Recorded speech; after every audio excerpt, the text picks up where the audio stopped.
does curb appeal matter? Yes, it does. And at this time of year, as we start going into the fall months, if you're thinking of listing your house, maybe in the winter months when the grass isn't going to be green, now is a good time to get those exterior photos done, and get the house outside spruced up, all trimmed up, trees, bushes, flowers, things of that sort, mulch. Is a great idea to do that. So that's our quick tip today for that. Let's jump into here what's going on in the real estate market. Let me pull up our graph here.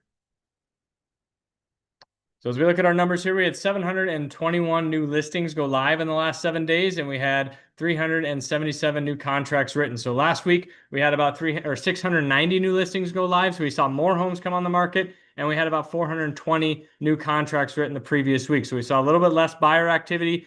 Sold homes at 397, so that was up a little bit. So that's indicative of what the market was doing about 30, 45 days ago when those homes went under contract, which are now closed. So like I said, what's going on in the market side? So we're seeing, obviously more homes come on the market, less buyer activity, which is typical this time of year. With school going back, some buyers kind of wait just a little bit. So what does that do to our months of inventory?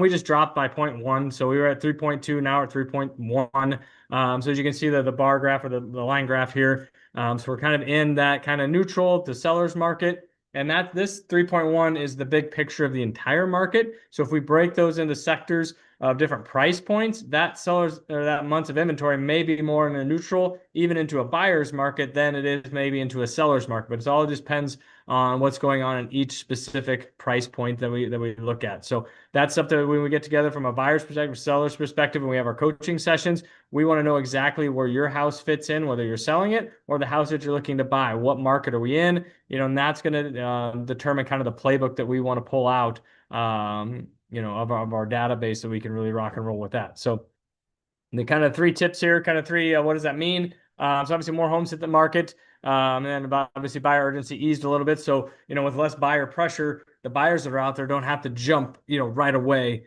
On a good house, you're probably going to want to. But, if you take a little bit of time to maybe think about it, that may be more, allowable now when it used to be. If you wanted to, sleep on it, you ain't going to sleep in it. One of those things I used to say, but negotiation room may improve. Obviously, buyers have a little more leverage than the sellers. So obviously, flip flop, basically the same thing on the seller side. So obviously, more competition arrived, more listings came on, pending activity. So number of contracts written went down a little bit. And then obviously, you're positioning your house matters. So how are you positioning that house in the marketplace from a price perspective, condition? Ultimately, can't change your location, but all those things have to play a factor into how that's kind of played out. So.